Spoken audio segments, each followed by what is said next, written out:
lo tomé como un punto de reflexión, ¿no? Un punto de reflexión a lo mejor es lo que quisiera llevar a cabo sobre el tema de lo inconsciente y pues más a lo mejor apegado a lo que viene siendo la trayectoria que Freud fue haciendo para lo que fue el psicoanálisis y tanto para lo que fue la noción de este término, ¿no? De lo inconsciente. Un poco, empezando a lo mejor en la reflexión, me gustaría, pues bueno, algo que se hace mención en el yo y el ello, hace una mención Freud de que toda esta elaboración de lo consciente y lo inconsciente no podría, más o menos se menciona así, no podría haberse llegado a cabo o pensado si no es por la hipnosis y si no es por los sueños. Entonces, a partir de ese punto yo también, pues es un punto de reflexión también que uno realmente comparte con Freud. ¿Por qué?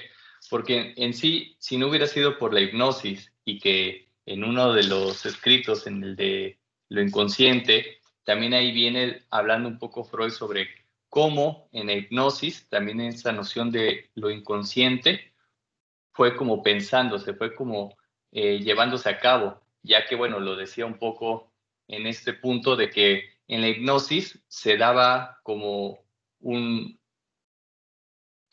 una regla a seguir a la persona que estaba hipnotizada. Esta regla o este mandato que se le hacía no era de tal a la conciencia. ¿Por qué? Porque cuando después es despertado de la hipnosis, no recuerda de lo que le hayan dicho y no recuerda de los actos que hizo. Entonces, en esa noción, como que desde ahí ya empezaba a despertar una reflexión sobre, bueno, esa conducta que se le dirigió a la persona, pues bueno, no fue directo a la conciencia, sino que entonces va más allá de eso. Entonces, todas esas reflexiones, como lo dice Freud, que si no se pudo haber hecho si no fuera por la hipnosis o por los sueños, pues bueno, fue a partir de todo esto y también de cómo Freud fue avanzando a través de todo su desarrollo.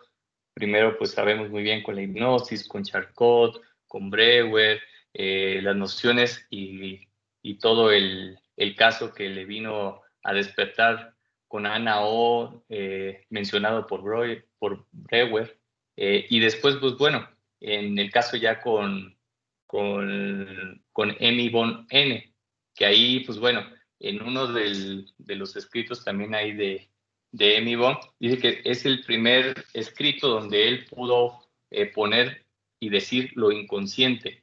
Ahí viene con Stretchy, ahí viene en un pie de párrafo mencionando eso, que fue uno de los primeros escritos, el de la señorita Emmy Bond, en donde, bueno, hizo la noción de lo inconsciente ahí. Entonces, pues todo eso creo que fue elaborando Freud, a lo mejor al principio pensando en un inconsciente, pero de manera como muy general. O sea, como había algo profundo, algo interno en cada persona, aparte de las nociones de percepción y de conciencia que podía uno, pues bueno, que uno lleva a cabo, ¿no? Creo que empezó desde ahí todas estas nociones de la hipnosis, a saber que también con el juego de la cura por la palabra, también tan conocida también al principio de todo el recorrido de Freud, pues bueno, fue esencial eso, ¿no? Fue esencial a pensar también que en todo eso que mencionaba la persona en su discurso, pues bueno, había unas nociones ahí como instintivas, unas cuestiones que se iban jugando de prohibición, no a lo mejor al principio no pensándolo como represión, pero sí como prohibición, como algo que, bueno, está prohibido decir, como algo que está prohibido pensarse porque causa algún malestar. Entonces creo que, decía, a mí este recorrido de pensar primero con los casos de histeria, la hipnosis, como fue recorriendo Freud, creo que pues me gusta pensarlo desde ahí, que esto se fue llevando así. Entonces lo menciono, es algo que creo Freud fue pensando como una idea de inconsciente en general, que hay algo profundo, hay algo interno, hay algo en una persona en la cual hay algo ahí, ¿no? Hay algo que está ahí que tiene un juego con esta cuestión consciente y de percepción, pero que a la vez también es prohibido.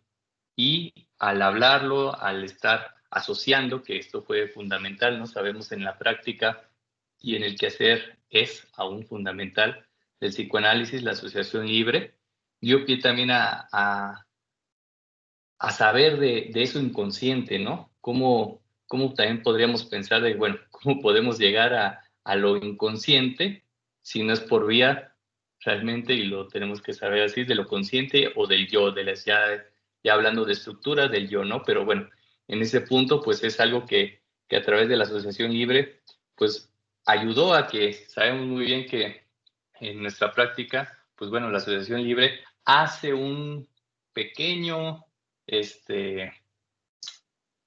pues ayuda a que la persona pueda ir asociando, pueda ir pensando, pueda ir hablando de aquello que le perturba, le molesta, pueda hacer ahí. Y pues bueno, en esta cuestión del discurso, pues es ahí donde uno llega y está en la escucha de todo esto que puede ser latente, que puede estar inconscientemente y viendo las representaciones, ¿no? Entonces, les decía, todo esto creo que para mí fue un punto de reflexión de que sí, pensar la hipnosis, las histéricas, cómo Freud iba llegando a todo esto. Ya después, como también les decía, dice Freud que llegar a esta noción de consciente, inconsciente, tampoco hubiera sido posible si no fuera por los sueños, ya que, pues bueno, en el escrito de 1900 de los sueños, ahí también, pues bueno, ahí ya la noción de él pensar en todos estos deseos inconscientes que había en una persona. También ahí fue un parteaguas, me quiero pensarlo, para toda esta noción, ¿no? Ya para después estructurar todo lo que tendría que ver con esa relación entre lo consciente y lo inconsciente. Y ahí, pues, bueno, también nos habla mucho de esos deseos inconscientes que se mezclan con la cuestión perceptiva, con la cuestión consciente, con la cuestión onírica, y que, pues bueno, en esta relación de ir interpretando los sueños, de ir escuchándolos, pues también había esas descargas de energía, porque sabemos muy bien que Freud también dentro de su formación y dentro de cómo se fue estructurando todo, pues bueno, al principio sabían de su formación médica, interés por la neurología, después ya con la cuestión de la histeria y de la hipnosis, se interesa por las cuestiones del sistema nervioso, de todo lo que tendría que ver con enfermedades nerviosas, y pues bueno, él en sus escritos, en todo esto que a lo mejor podríamos hablar como los escritos pre-psicoanalíticos y después ya la estructura del psicoanálisis, pero hablando de todo esto, ¿no? De cómo las descargas de energía se iban a la conciencia, cómo había esas prohibiciones, qué era lo que no dejaba que esas energías corrieran como tales. Entonces creo que, les decía, aquí en esta noción de ahora del sueño, pues fue también un parteaguas muy grande para poder hablar y seguir hablando sobre el inconsciente, y sobre, bueno, ya todo lo que se fue estructurando el psicoanálisis, ya ahora bajo ahí la cuestión del deseo, de un deseo, de, de, de un deseo inconsciente, pero que ahí está latente. Ya después creo que, lo pienso así yo, tendría que ver la noción de la primera y después la segunda, que en la primera tópica ya es entonces hacer la relación de lo consciente, preconsciente e inconsciente. Y entonces a través de todo eso, cómo la dinámica en, en todo eh, el aparato psíquico, cómo se va llevando, ¿no? ¿Cómo podemos entonces ya ahí preguntarse, Freud, cómo podemos tener una noción o saber del inconsciente? Entonces, ahí formula y va formulando Freud con la cuestión de la representación. No podemos llegar al inconsciente más que solo con el hecho de la representación. Entonces, a partir de ahí, pues creo que también, ya les digo, creo que esto va a punto, la hipnosis, después el sueño y ahora la primera tópica y con la cuestión de la representación. que en esta representación, pues bueno, tendría que ver ya las estructuras de lo preconsciente y lo consciente, que lo que puede llegar del inconsciente solamente es a través de una representación, y que esta representación, pues bueno, va, por decirlo así, en la cuestión dinámica, va cambiando, va siendo distinta. Hay varias representaciones en las cuales también van, van fluyendo durante la teoría psicoanalítica. Y entonces pienso que en la primera tópica y con todo esto ya se empieza a pensar en la cuestión también ahora de la pulsión, de la pulsión. Entonces ahí también ya es hablar de todo eso. Le digo, ya como el inconsciente ahora ya entonces es sabido a través de una representación, y que esta representación, pues bueno, tiene que ver con una pulsión, ¿sí? ¿Cómo saber de la pulsión? Es una representación como tal. Entonces, ya este dinamismo que se va jugando en todas esas estructuras, en las tres estructuras, eh, y pues bueno, voy a un poco luego de repente escribir literal citando a Freud, lo que dice, habla un poco sobre en lo inconsciente, que en las tres estructuras, lo que es consciente, preconsciente, inconsciente, dice, con la aceptación de estos dos o tres estados del sistema psíquico, el psicoanálisis se ha distanciado eh, de las otras psicologías descriptivas de la conciencia, y se ha procurado un nuevo planteamiento y un nuevo contenido. Y creo que sí, a partir de ahí creo que es una separación a todas las demás psicologías, a todos los demás teorías, formaciones que se iban llevando también durante esos años. ¿Por qué? Porque esto ya para Freud es, bueno, a partir de aquí vamos a ver todo el dinamismo que hay entre estas eh, tres percepciones del sistema psíquico. Y entonces, pues bueno, creo que ahí también ya se empieza a formular más, ¿no? Todo eso, la pulsión, y ya. Después, a lo mejor, a lo que ya después de vino, les decía, creo es la segunda tópica, ya hablando a lo que fue yo, ello y super yo, que ya entonces también ahí habla de esa cuestión, ¿no? De cómo el yo tiene una relación con ello y con super yo, como una noción ahí también, y que se juega, y diciendo que, bueno, entre todo eso, el yo no solamente es consciente. Ahí ya entonces se empieza más a cuestionar Freud, eh, diciendo que el yo no es solo consciente, sino que el yo también es parte del inconsciente. El yo tiene una cuestión del inconsciente. Entonces, ya también en esta cuestión viene a lo mejor también pensándolo el ideal del yo por el super yo, que es también algo fundamental de la cuestión líbido narcisista, y estas nociones también freudianas. Y pues bueno, creo que esos recorridos, y les digo, yo lo pensaba en un punto de reflexión hacia cómo Freud fue formulando la cuestión de lo inconsciente. Al verlo al principio les menciono como una cuestión a lo mejor general, una cuestión de que hay algo dentro de una persona que está ahí latente, ¿no? Y como tal, que está ahí latente. Y luego, pues bueno, con la cuestión del discurso, con la cura de la palabra, pues también darse cuenta de todo eso. Les decía ya el último, esta segunda tópica de yo, ello y super yo, eh, creo que también ahí viene a dar mucho sobre la cuestión de cómo todavía está jugando lo inconsciente, pero ahora en una relación ya pensándolo en el yo mismo, que no solamente, decía Freud ahí en ese texto, no solamente antes pensábamos que el yo es meramente de la conciencia y de la percepción, pero ahora también decía Freud allí que en las percepciones también hay percepciones inconscientes. Entonces, también a partir de todo eso, pues bueno, ya se juega otra elaboración muy grande para toda esta noción de lo, de lo inconsciente.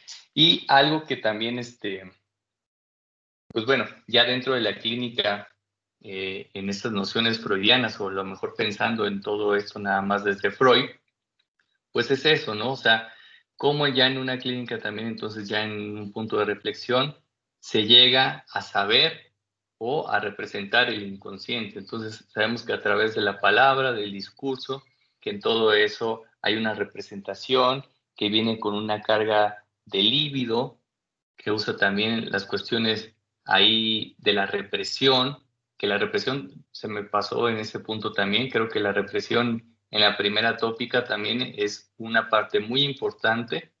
¿Por qué? Porque eso es, es el pie para lo inconsciente también. Sí, como la noción de saber de lo inconsciente, pues bueno, a través también de lo que es reprimido y a través del dinamismo de que se va jugando con el sistema preconsciente, consciente o preconsciente, inconsciente. Eh, entonces, bueno, les decía en la clínica todo esto, pues bueno, en una cuestión como freudiana, pues ese es el juego, ¿no? Yo lo veo así, en una noción del aparato psíquico, de lo que es adentro y afuera, en una noción que así está en juego de adentro y afuera. En esta cuestión de ir viendo las representaciones en todo el discurso de una persona, esas cargas libidinales que hay, y que entonces, pues bueno, uno va viendo hacia allá sobre el deseo, sobre la cuestión de la pulsión y todas esas nociones. ¿Para qué? Para llegar a una representación de la energía psíquica. Entonces, creo que en lo freudiano, pues bueno, esto queda ahí para ir escuchando la clínica, para ir viendo las representaciones, para no pensar también en algo que decía Freud, no pensar que un sueño es solamente un sueño y nada más, sino que hay algo más allá, ¿no? No es una noción como del sentido en el cual, pues bueno, se ve en algunas otras ideas sobre el sueño, que si uno sueña con tal cosa, entonces tiene que ver con esto desde el sentido, sino que va más allá, ¿no? Un deseo que tendrá que ver con la cuestión histórica, anímica, carga libidinal sobre cada persona. Entonces, pues bueno, comentaba, esto para mí fue, y lo digo así como lo fui mencionando como una manera muy general. Disculpe si a lo mejor no es hablar de qué es una representación, qué es una pulsión, qué es la libido, sino que creo, para mí fue como que esto, fue un punto de reflexión, de ir pensando e ir leyendo también, de cierto modo, la obra de Freud, ¿no? De cómo entonces a partir de la cuestión de la hipnosis con la histeria, a través de la palabra fue el recorrido, después con la noción del sueño, ya en el sueño hay un deseo, saber que ese deseo es inconsciente, que hay más allá, pasando después, ahora les decía, con la primera tópica, consciente, preconsciente, inconsciente, la cuestión de la represión, que es muy importante, la pulsión, y ya con la segunda, yo, ello y super yo, pues también a partir de ahí todo el dinamismo que hay, saber que el yo es parte también de lo inconsciente. Entonces también todo eso que fue formulando, creo que para mí fue un punto de reflexión, ¿no? Y hablar de la clínica freudiana, que pues bueno, creo que eso es lo que se carga en una cuestión de adentro y afuera. En esa cuestión creo que, y yo pensaría así, que es la cuestión freudiana de un adentro afuera, en el cual, pues bueno, todas estas relaciones, todos estos juegos de lo consciente, inconsciente, representaciones y carga libidinal, pues bueno, es donde se juega en eso para llegar a la representación de la energía psíquica, que entonces, pues bueno, es al, a, la, a la interpretación que se quiere llegar entonces de ese modo, pensándolo así, desde y por Freud, ¿no? Entonces, bueno, ya a lo mejor, pues bueno, uno también es interesante pensar inconsciente ya desde la orientación lacaniana, desde Lacan, pero pues bueno, creo que esto también tiene otras formulaciones, tiene otra orientación, tiene otras otros puntos que pues bueno, a mi parecer también es muy distinto a esto. Entonces, bueno, creo que es lo que yo podría pensar y pues bueno, les agradezco por la invitación y pues bueno, nada más sería de eso. Gracias, Hugo, agradecemos tu intervención. Ahorita pasaríamos con Alejandro Carrillo y finalmente con Adalberto Levi Ambra para terminar la ronda de posicionamiento ante el tema, ¿sí? Te agradecemos. No es una despedida, ¿no? Seguirás aquí por los reclamos y las demandas que hay al respecto. Pero te agradecemos el tiempo que te hayas dado para acompañarnos y justamente para hacer algo que tendría que ver con tu tiempo, un trabajo para producir y estar aquí. Nuevamente, gracias, Hugo. Gracias. Y Alejandro Carrillo, te damos la palabra, por favor.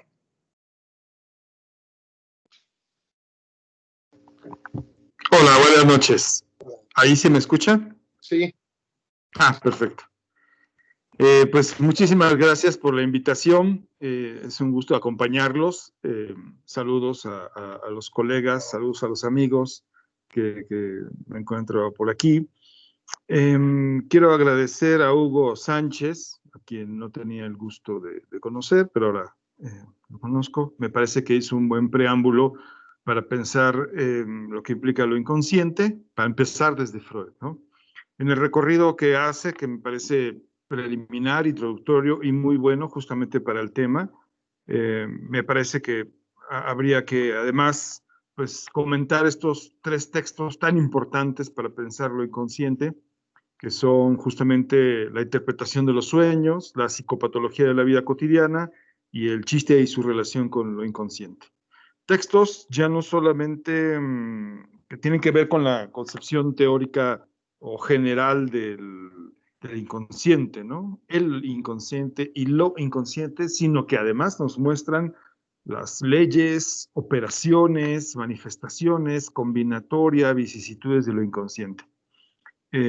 Cuestión que, bueno, lo mencionó, hizo un panorama general, me parece muy bueno lo que él comentó, me sumo a ello y desde ahí continúo, ¿no? Para pensar estas cuestiones sobre lo inconsciente. Es un tema eje, uno de los 4 fundamentos o conceptos fundamentales para el psicoanálisis, según Lacan.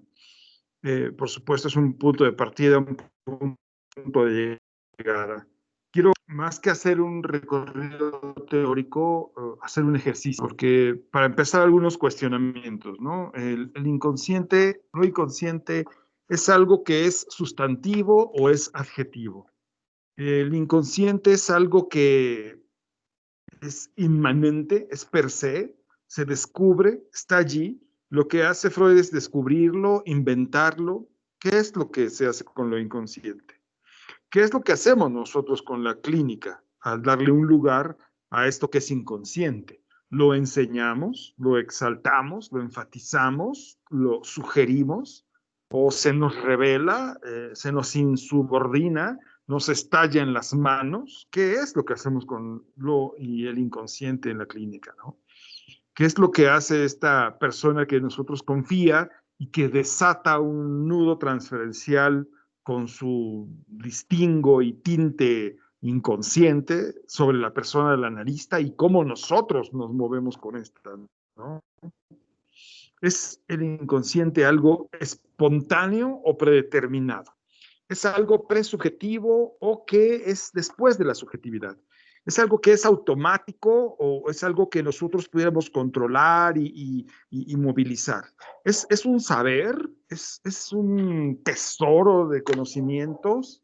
¿O es un conjunto de operaciones, leyes, mecanismos, efectos? Se juega en la palabra, se juega en el lenguaje, se juega en los actos, se juega en la forma de actuar en el cuerpo, cómo se coloca, dónde se visualiza, qué cosa es lo que forma lo inconsciente, ¿no? Se ha hablado de las formaciones del inconsciente para ver estos puntos álgidos donde el inconsciente no puede sino hacer grito, señalamiento o mención. A mi parecer, lo inconsciente es algo que se va a desencadenar. bajo una escucha entrenada, bajo una escucha que posibilita que advenga Ahí donde este ello que nos menciona de la segunda tópica, Hugo, pueda rozarse hacia el yo, advenir en ¿no? Entonces, si es algo que se repite, relabora, reedita, es algo que está en construcción, no es algo que surge nada más, es un caballo en el que corremos tras los galopes del analizante. Creo que es algo que tendríamos que, sí, darle lugar, pero también propiciar que se haga, ¿no? Entonces, en correlato con esto, yo traje un elemento literario, como para pensar con ustedes. Michael Ende es un literato alemán que fundamentalmente escribe para los niños, los locos y los poetas. Este Michael Ende lo conocemos muchísimo por historias como Momo y Una historia interminable, una historia sin fin, ¿no? Cuentos y novelas de él que inclusive fueron llevadas al cine. Nace en 1929, muere en 1995, y es alguien que escribe para aquellos que gustan de pues, la literatura, pero también los cuentos suspicaces. Hay un cuento de él muy bonito que se llama La Escuela de Magia, donde se enseña a desear. Ese cuento me parece muy hermoso, se los recomiendo como para pensar en una alusión al psicoanálisis. Es que últimamente he estado trabajando la cuestión de la alusión para pensar algunas cuestiones psicoanalíticas. Lo que alude, por ejemplo, la literatura, el arte, pero lo que alude también a algunas figuras de la fantasía. Figuras como oníricas, figuras como los monstruos, figuras como las musas, y que aluden, que pudiéramos pensar con el psicoanálisis con esto. Entonces, en el ejercicio de una alusión, traje un cuento de Michael Ende que se llama Tontolico y Tontiloco y que quisiera platicárselos, no me va a dar tiempo de leérselos. Son 14 páginas, pero mejor se los platico, ¿no? Para abreviar. Y bueno, se los puedo hacer llegar, ¿no? Ya lo digitalicé y se los comparto. En español, la cosa que está pasando es muy peculiar, porque yo no sé en alemán cómo dirían estos términos, ¿no? Tontolico y tontiloco y todos estos juegos de palabras que hace Michael Ende. Juegos de palabras. Una cuestión muy significativa para nosotros, ¿no? Que estamos al pendiente de los retruécanos, balbuceos, anagramas y lapsus y cosas que puedan producirse con el lenguaje, que como sabemos nos informa mucho de las posiciones del sujeto del inconsciente. Entonces, bueno, Tontolico y Tontiloco narra la historia de un investigador muy peculiar que se llama Stanislao Empujón. Stanislao Empujón. Este hombre es un célebre guasónomo y pamplinólogo. No cualquier personaje, es alguien que tiene todas sus credenciales. Él anda en pos de una investigación, quiere llegar a un lugar que se llama Absurdilandia, ¿sí? Quiere llegar a ese lugar, pero en el trans del viaje que está haciendo por barco, se encuentra con una isla. Es una isla muy peculiar que tiene la forma de un cono, ¿sí? Y entonces le pide al capitán que lo deje bajar. El capitán accede y él llega navegando a esta isla. Es una isla muy pequeña porque la playa es una circunferencia, y si la playa fue una circunferencia como la ala de un sombrero, tendría 20, 30 metros y una montaña como de 30 metros, o más, no, perdón, como de 60 metros o más, pero se ve rocosa. Es lo que encuentra esta pequeña isla. Además, no hay vegetación, no hay nada verde. Y el color de esta isla es de un azul ultramar, lo que la hace pues fácilmente mimetizable con el entorno. Él baja y quiere explorar.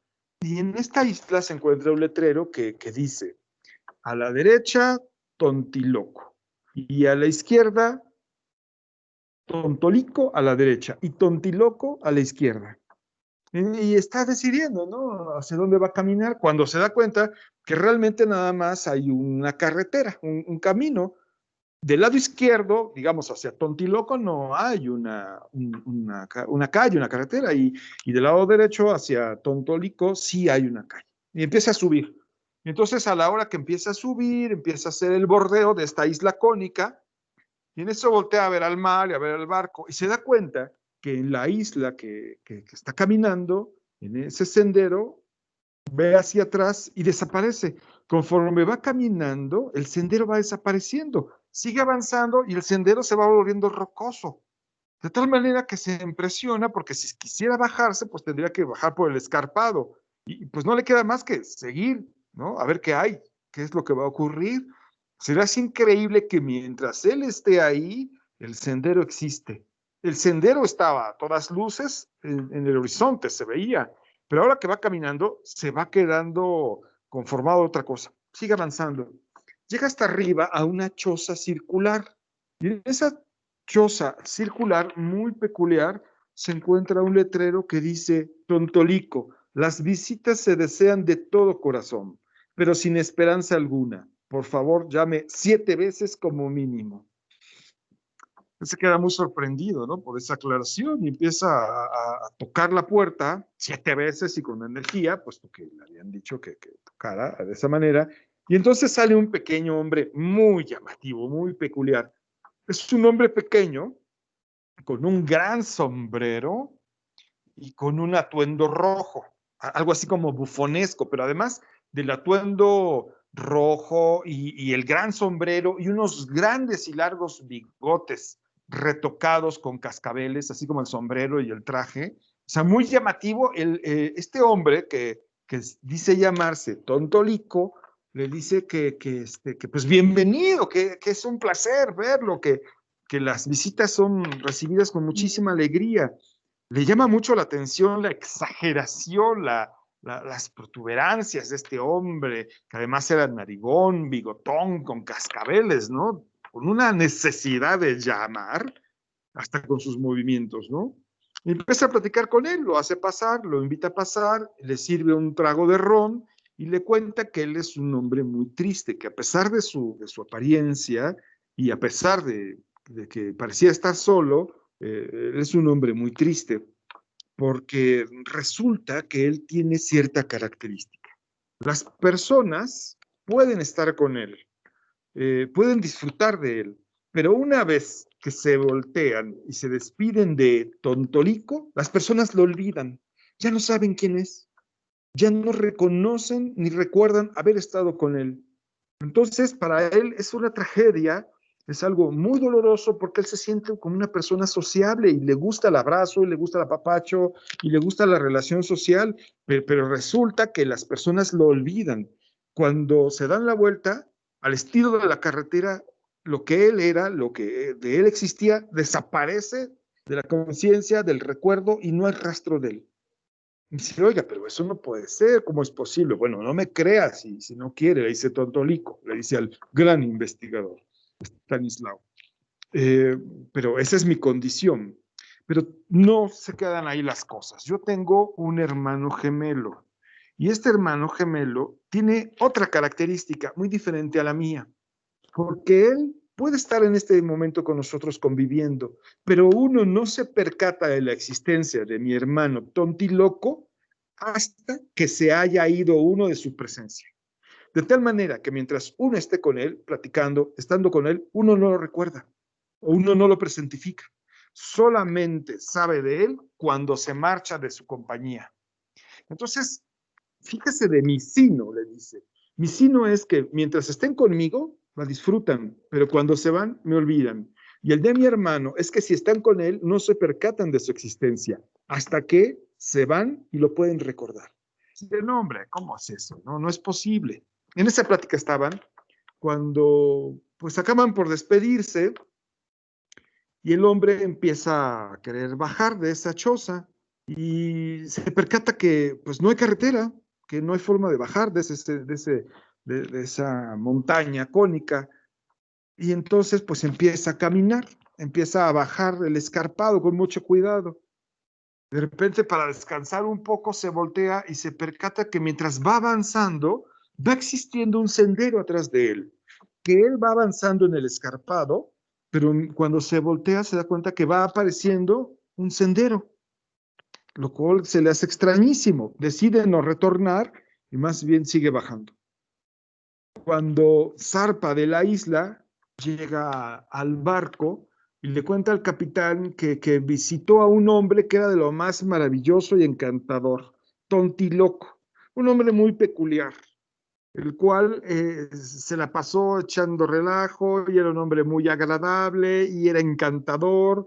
Él iba vestido de verde y llevaba un bigote muy pequeñito y casi su atuendo era muy sobrio, pero que le encantó estar con él. Que qué lástima que no le ofreciera algún trago, puesto que parecía que en ese lugar, si bien estaba dispuesto para 2 personas, no le ofrecieron, pero nada. Entonces, pues se despide de esta manera de la isla, le cuenta al capitán esta situación y marchan en pos de esta tierra que están buscando, ¿no? Absurdilandia. Yo traigo a colación este cuento que resumí de manera muy escueta, como para que podamos pensarlo, ¿no?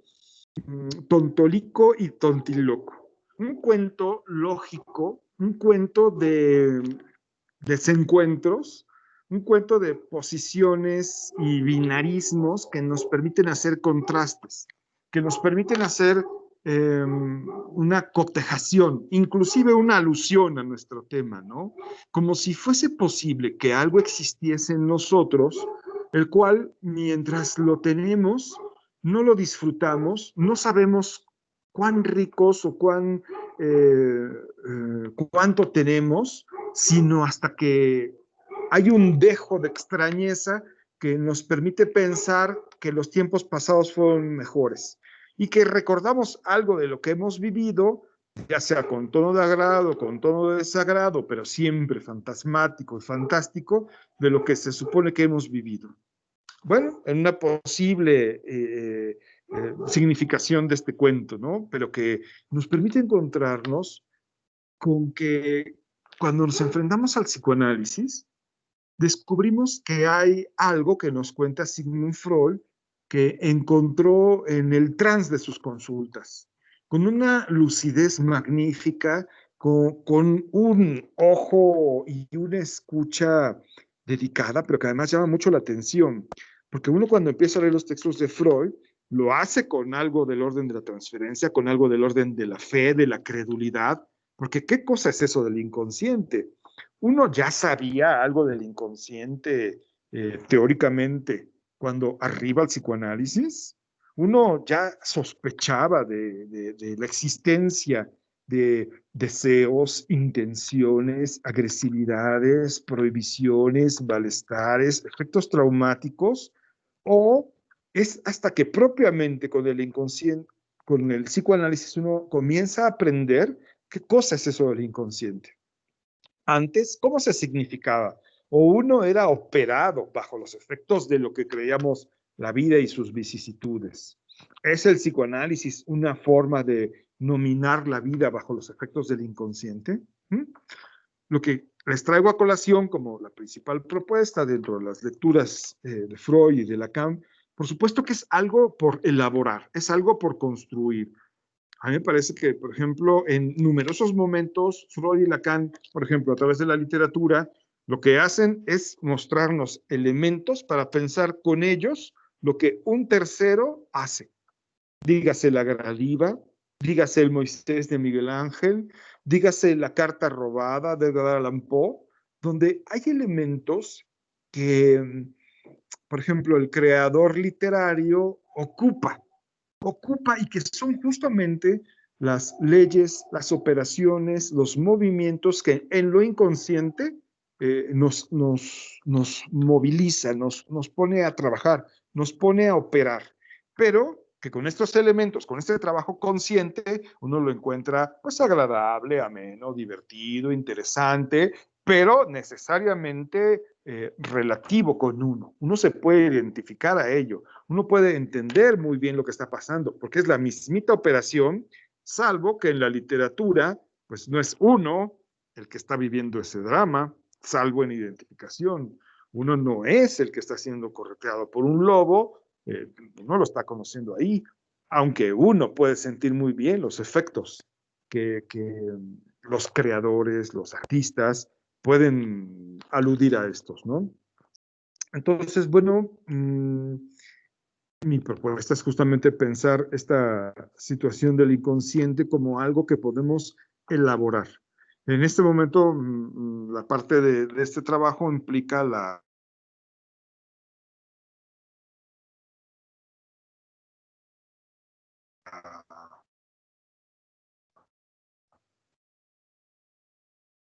Perdón, se me sigue...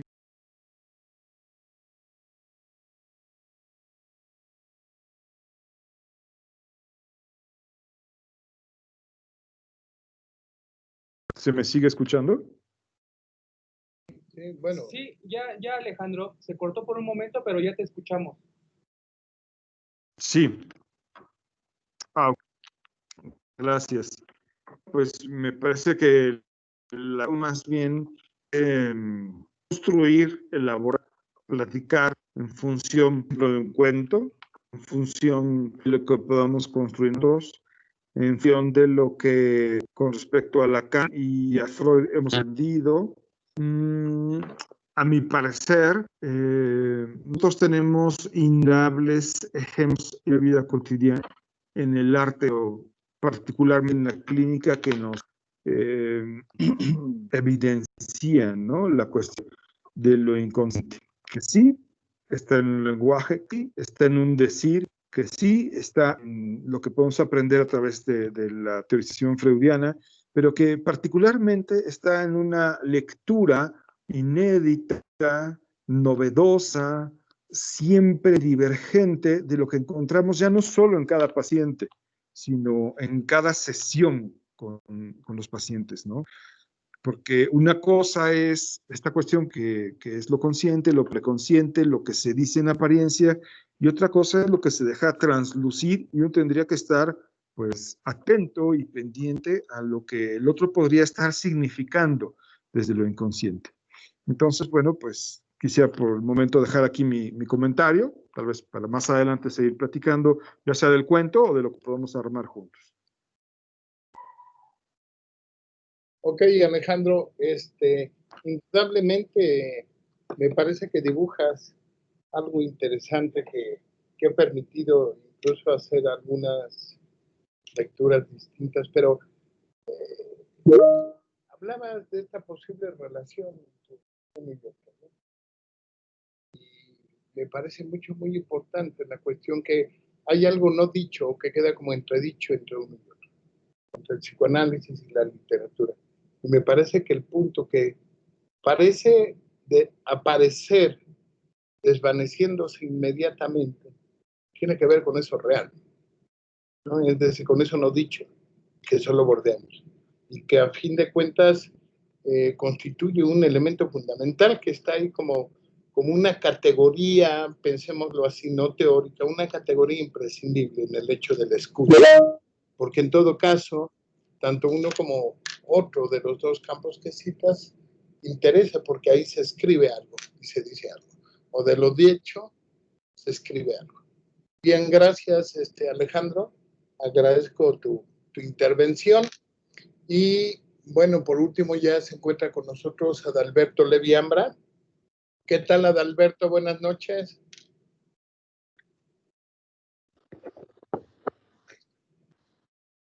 Sí, ahora creo que tengo micrófono. ¿Me escuchan? Sí, te escuchas bien. Pues bienvenido. Tienes alrededor de 25 minutos para hacer algo, un comentario, un posicionamiento, una reflexión, lo que tú consideres. Y después de eso cerramos y viene la sección de preguntas y respuestas. ¿Te parece bien, Adalberto? Gusto en verte. Tenía mucho tiempo que Lo que no sabía es que yo tendría que hablar, de modo que no preparé nada, así que improvisaré. Sí, adelante. Espero que la improvisación salga bien y que no se me considere un improvisado. Bien, sí se me escucha, ¿no? Sí, correcto. Bueno, quisiera señalar una cosa que escuché en la exposición de Hugo, que me pareció que podía discutirse un poquito.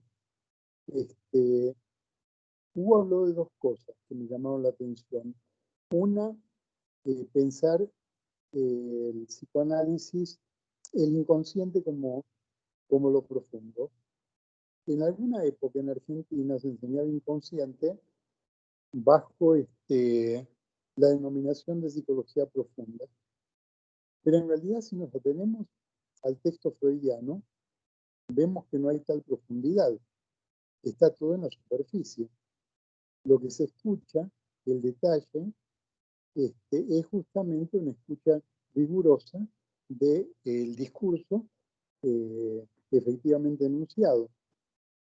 En consecuencia, más que psicología de las profundidades, habría que hablar de psicoanálisis, pero yo no lo vincularía con lo profundo, porque lo que nosotros podemos escuchar del discurso de un analizante, lo escuchamos ahí, donde está, en la superficie, en lo explícito, y no me parece que haya que pensar mucho en términos de lo implícito, porque lo implícito, bueno, de algún modo sí se puede pensar, por ejemplo, en términos de psicología, pero,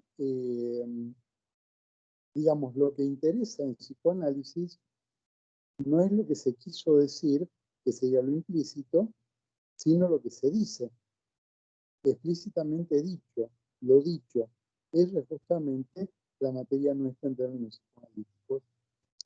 La otra cosa que me llamó la atención fue pensarlo en términos de, el planteo en términos de adentro y afuera.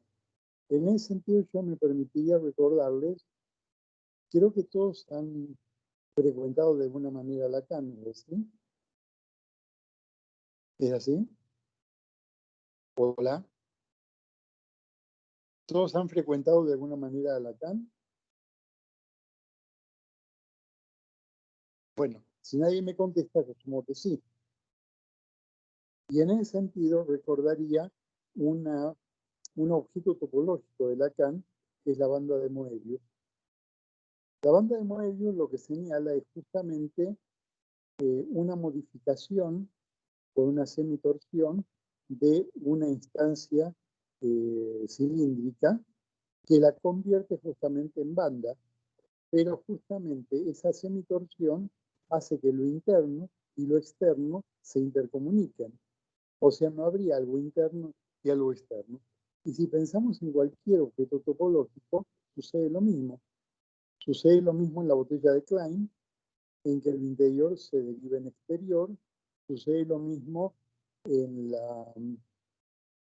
el nudo Borromeo es una cosa un poco diferente, pero en términos de nudo Borromeo, lo que se plantea es no una continuidad de adentro y afuera explícita, pero sí evidente. En consecuencia, pensar en términos de adentro y afuera el psicoanálisis freudiano es un poco arriesgado y muy probablemente peligroso. Si pensamos en términos... Bueno, la otra cosa que quiero decirles es que les recuerdo la última intervención de Lacan pública, que fue antes de su muerte, en el encuentro lacaniano de Caracas, Venezuela. Él no interviene en ese coloquio más que al principio y al final. Y lo que dijo en ese momento es, si ustedes quieren, sigan siendo freudianos. No, perdón, si ustedes quieren, sean lacanianos. Yo sigo siendo freudiano. En consecuencia, digamos, los planteos de Lacan no dejan de ser freudianos desde mi punto de vista, aunque agrega ciertos elementos que complejizan un poco esta situación. Por ejemplo, en Lacan hay un planteo prácticamente sobre el final, alrededor del seminario 25, que es creo que 24-25 de Saint-Thome, en el cual él plantea una reunión de tres registros, imaginario, simbólico y real. En ese momento, lo que se plantea es que no se puede pensar el psicoanálisis únicamente de lo simbólico, que sería algo así como su primera enseñanza. En su primera enseñanza él decía que el único elemento para trabajar, el único medio para trabajar en psicoanálisis es el discurso, la palabra, el significante. Pero en el Santón él elabora una estructura triple de real, bueno, una estructura cuádruple en realidad, real, simbólico, imaginario, pero además un cuarto elemento que es el Santón, que es el que convierte a tres desanudados en un nudo borromeo. Nudo borromeo significa que si uno se suelta, todo se suelta. Esa es la condición borromeo. Bien, eso se presenta por primera vez en el seminario anterior, RCI, Real Simbólico Imaginario, que también en francés se lee hérésie, o sea, herejía. Es la herejía freudiana, Real Simbólico Imaginario. Y en ese momento los tres están anudados de A3. Pero cuando Lacan introduce el cuarto elemento, bueno, en ese momento Lacan dice que su planteo es más elegante que el de Freud, porque logra construir el nudo con tres elementos y no con cuatro como él le atribuye a Freud. Al final del seminario ya introduce el cuarto elemento porque ya no le basta con tres, y ese cuarto elemento es lo real, ese cuarto elemento es el síntoma, que reúne real, simbólico y imaginario en forma borromea. Antes de que se unan en forma borromea, esos tres están sueltos. Y esa condición de sueltos de los tres registros es lo que él llama locura. En ese seminario que se considera a veces su último planteo acerca de la psicosis, que sea la teoría de la estabilización, tres sueltos que se estabilizan con un cuarto elemento, el síntoma. En realidad, lo que plantea para cualquier sujeto en análisis es una condición previa de locura. El elemento que él toma en cuenta, también digamos como lo decía hace un rato Alejandro, es un elemento literario. O sea, él toma como modelo no a Miguel Ende, sino a James Joyce, del cual sostiene que es un loco estabilizado por la estructura. Y bueno, cualquiera de nosotros es un loco estabilizado por el síntoma. Y no se puede pensar en realidad de una manera muy diferente. En consecuencia, bueno, el síntoma es por otra parte lo que estabiliza al loco al principio de un análisis, pero no al final, porque ese cuarto elemento, el síntoma, en realidad es reemplazado sobre el final del análisis por otro cuarto elemento en lugar del síntoma, que es el nombre del padre. Cuando el sujeto accede al nombre del padre, podría decirse ya se sujetó y el análisis puede terminar. Justamente para Freud no, pero para Lacan hay un fin de análisis que en realidad no se vincula exactamente con la condición del sujeto, sino para él con el pasaje de ser analizante a ser analista, lo cual únicamente puede ocurrir en el ámbito de una escuela. Justamente en la Escuela Freudiana de París, fundada por Lacan, hay tres categorías: un analista practicante, un analista miembro de la escuela y un analista de la escuela. Pero el practicante y el analista miembro de la escuela no son considerados o no son reconocidos como analistas. El único que es reconocido como analista es el AE, el analista de la escuela. Para llegar a esa posición es necesario que el postulante se presente frente a un jurado no en forma directa, sino a través de un discurso. Hay un pasante que lo escucha y que lo interroga acerca de su propio análisis, le pasa esa información indirectamente al jurado, a un jurado, y ese jurado decide si ese candidato va a ser finalmente analista de la escuela o no. Es una de las formas de entrar. La otra forma de entrar a ser analista de la escuela es tener un analizante, por lo menos un analizante, que haya accedido al lugar de analista. O sea, si el analizante accede al lugar de analista de la escuela, entonces el analista de ese analizante es también analista de la escuela. Es importante señalar que se trata de un pasaje de ser analizante a ser analista, lo cual únicamente ocurre cuando se produce lo que la gente llama un análisis didáctico. Ese es un nombre antiguo, pero lo nuevo en Lacan, que lo diferencia justamente de la escuela internacional, de la estructura internacional, Asociación Internacional de Psicoanálisis, es justamente que el analista didacta lo es a priori. Los analistas didactas son analistas viejos y fundadores de la internacional y que tienen como público cautivo a todos los candidatos que se acercan al internacional. Lo que Lacan plantea como analista didacta es una analista que se demuestre que haya conducido uno o más análisis que se hayan revelado como didácticos. Es decir, uno o más análisis que hayan dado lugar a ese pasaje de ser analizante a ser analista. O sea que una analista didacta no es a priori, sino a posteriori. Si se demuestra que dirigió por lo menos un análisis didáctico, es analista didacta. Si no se demuestra, no. Entonces no es una condición previa y tampoco es una condición jerárquica. Cuando Lacan disuelve justamente en Venezuela la Escuela Freudiana de París, en seminario llamado Disolución, de una sola sesión, lo que él dice es que disuelve porque no constituyó, no fundó una escuela que formara analistas de la escuela dignos de ese nombre.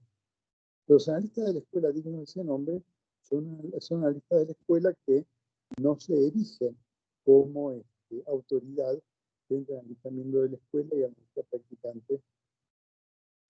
Así como si el analista didacta de la IPA efectivamente se erige como autoridad, es la jerarquía máxima. Pero la jerarquía de analista de la escuela, en la escuela lacaniana, de la freudiana, no es una analista que tenga poder, un poder especial y que sea superior a un analista practicante o un analista miembro de la escuela. De hecho, lo que Lacan establece en ese momento es otro tipo de diferencia. Pero esta vez una diferencia, no sé si ustedes han tenido acceso a las actas de la escuela freudiana del encuentro de Venezuela. Bueno, si lo tuvieron van a encontrarse con esto. Él funda una diferencia entre lectores y discípulos. Él dice, ustedes dicen ser mis discípulos, pero yo no los vi en mi seminario, y a mis discípulos los formo personalmente. A partir de esas palabras se establece una diferencia entre discípulos y lectores. Esa diferencia dura un año nada más. Lacan no la plantea en forma jerárquica, pero adquirió forma jerárquica, digamos, independiente de su propuesta. Pero resulta que esa jerarquía dura un año nada más. Por al cabo de un año Lacan muere y los que quedan son únicamente lectores. Cualquier discípulo se convierte en lector y cualquier lector sigue siendo lector. Esta condición de lector es justamente lo que define a un psicoanalista. Un psicoanalista es justamente, esencialmente, un lector. ¿Un lector de qué? Bueno, si nosotros decimos del inconsciente, habría que pensar en términos de la primera tópica, y pensar en términos de la primera tópica implicaría pensar en el inconsciente que únicamente aparece mediante sus formaciones, lo que hace un rato se nombraba como, bueno, lo que Freud llama vía regia al inconsciente, o sea, la gran avenida de acceso al inconsciente, que es el sueño.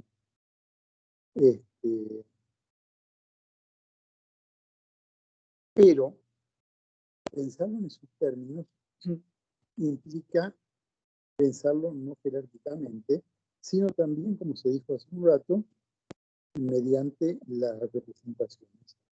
Al inconsciente no se accede directamente, sino mediante sus representaciones. Pero ¿qué representaciones hay en el inconsciente? Justamente hay dos sistemas, un sistema inconsciente y un sistema preconsciente-consciente. Son dos sistemas, no tres. Lo preconsciente es una parte de lo consciente. El inconsciente lo que hay son representaciones cosas, Sachvorstellung o Sachvorstellung en plural. Y lo que hay en preconsciente-consciente son representaciones palabras. Si queremos simplificar un poco y diciéndolo en forma un poquito incorrecta, tendríamos que decir que lo inconsciente, el contenido del inconsciente, es un contenido de representaciones con naturaleza de cosas. Y el contenido de lo preconsciente-consciente es un contenido de representaciones con naturaleza de palabras. Hay una frase de Freud que se repite con mucha frecuencia y que es incorrecta. Freud dice que hay que hacer consciente de lo inconsciente y que el psicoanálisis consiste en hacer consciente del inconsciente. Pues no, el inconsciente no puede hacerse consciente porque si sus naturalezas de cosas, por muchas cosas que se acumulen, no se obtiene una sola palabra. Lo que se puede hacer consciente es lo preconsciente, pero no lo inconsciente. Lo inconsciente es algo perdido para siempre. Y el hallazgo del inconsciente mediante una actividad del analista es lo que podemos llamar una alusión, un movimiento en simpatía. Si pensamos la estructura en términos de la primera tópica, tenemos preconsciente-consciente con naturaleza de palabra, inconsciente con naturaleza de cosa. El elemento en que se acaban las interpretaciones mejor dicho, cuando se analiza un sueño, se tiene que analizar dividiéndolo en partes, como lo dijo Freud, y asociando con cada parte. Todo eso conduce a las ideas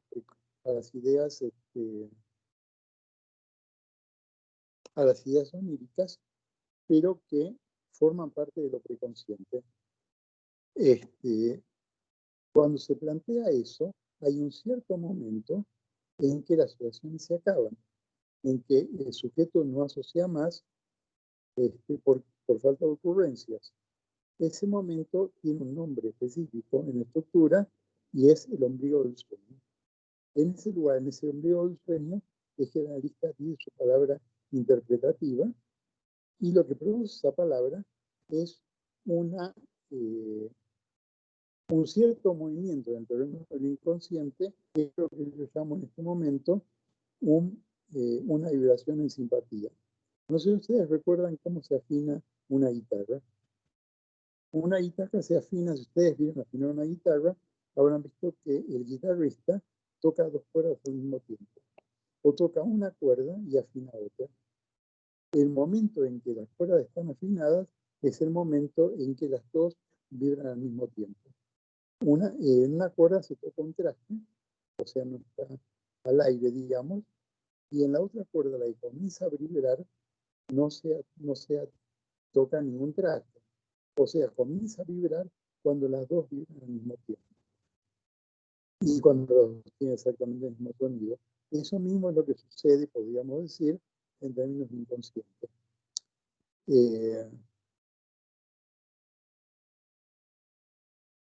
¿Qué más podemos decir al respecto?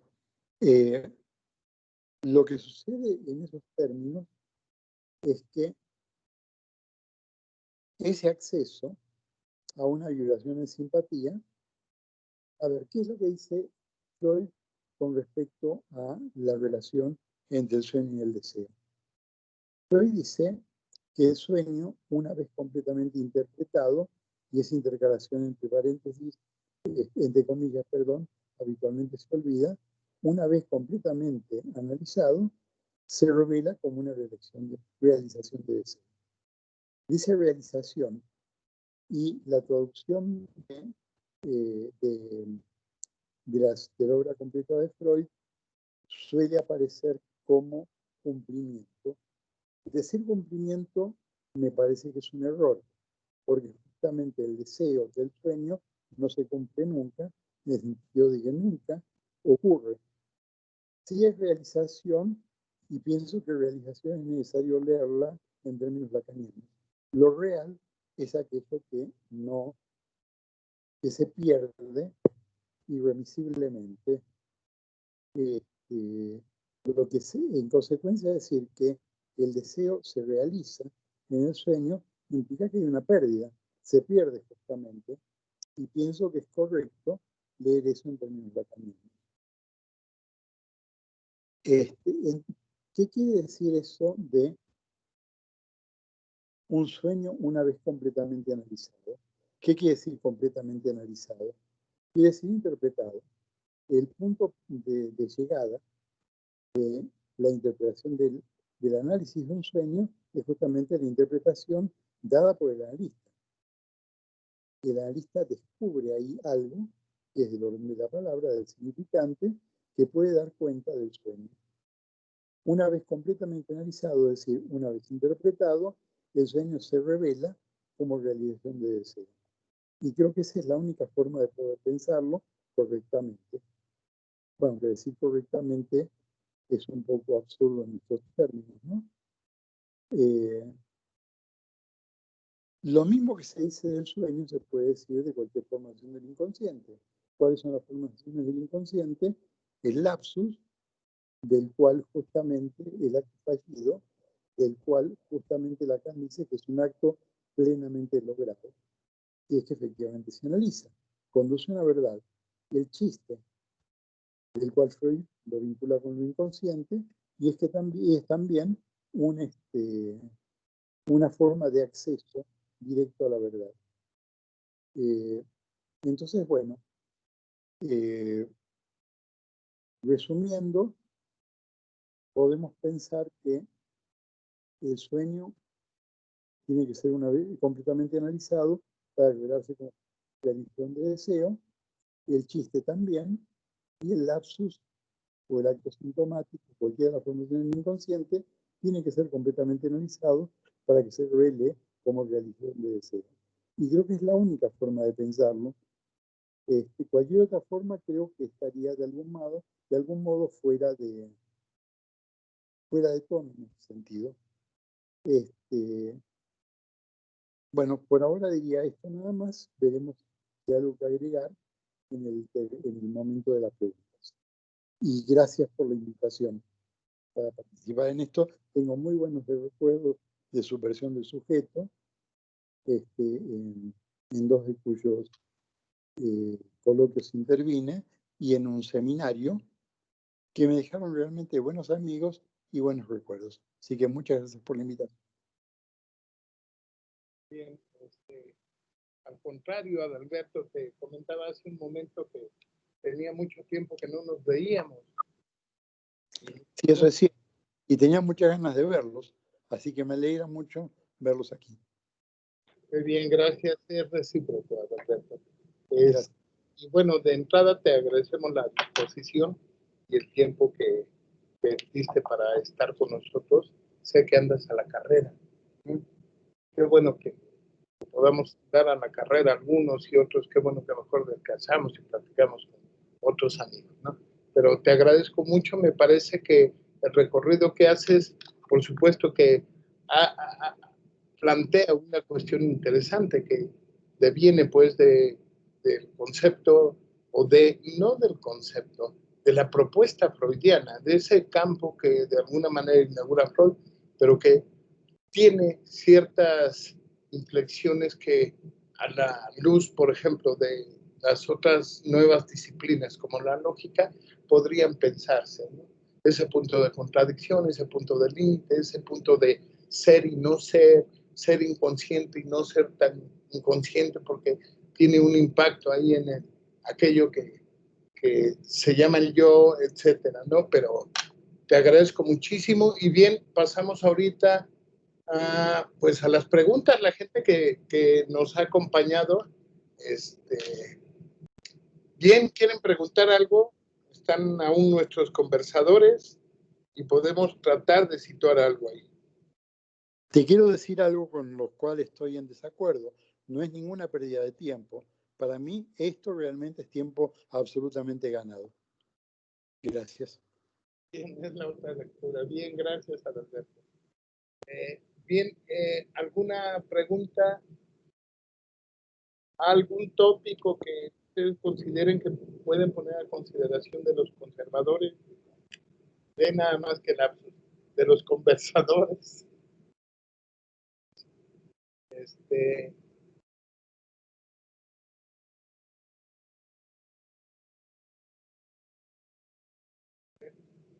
No hay nadie que quiera preguntar.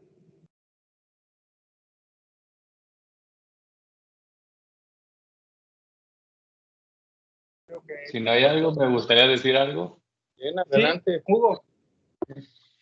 No, nada más de lo que ahorita se mencionó a Alberto. Sí, igual, o sea, yo hablaba de lo profundo, pero no pensándolo en actualidad o después de lo que pasó ya en la teoría psicoanalítica, sino lo decía pensando en el momento de la hipnosis y en el momento de los primeros conocimientos de la histeria. Ahí es cuando yo hablaba de que eso para Freud había como algo en lo profundo de la persona. A eso me refería, ya claramente que sí, ya después el recorrido ya cambia, ya no se hablaría de esta cuestión, tanto en Freud como, bueno, posterior igual en Lacan, y de lo que también se refería de lo que no compartía de lo de adentro afuera, yo lo pienso desde lo de Freud, desde la cuestión freudiana, desde la aportación de Freud. Claramente que no mezclo lo que podría ser la orientación lacaniana, porque así como bien lo explicó Adalberto, pues claro, ya con las nociones y si nos vamos más allá de la topología, con la banda Moebius, no hay una adentro y una afuera. En esa noción, pues bueno, ya es otras cuestiones a lo mejor. ¿Por qué? Porque ya estamos hablando de ahí del lenguaje, no en lingüística, sino en lo que apuntó Lacan para el psicoanálisis, y que ahí, pues bueno, ya cambia el paradigma para mí en otra cuestión, también en la noción de real, simbólico, imaginario, ya cambia esta cuestión. Más bien, lo que quería era eso, decir que para mí esto de adentro y afuera es en una noción freudiana, en una noción de lo que formuló y no pensándolo desde lo que ahora a lo mejor se puede hablar y pensar y decir sobre la orientación lacaniana, porque no, ya ahí sí cambia el paradigma, cambia la cuestión sobre eso, ya no se puede hablar de un adentro afuera, claramente. Entonces, pues nada más quería como que apuntar eso y agradezco esta cuestión y pues bueno, me pareció muy, muy bueno también, qué bueno que se habló de Lacan ahorita. Bien, una precisión interesante, ¿no? Por lo menos de cómo se escucha, porque me parece que esa condición digamos, de poder situar estos dos niveles en los que la condición de la constitución del psiquismo humano pueden darse, incluso vienen desde antes, ¿no?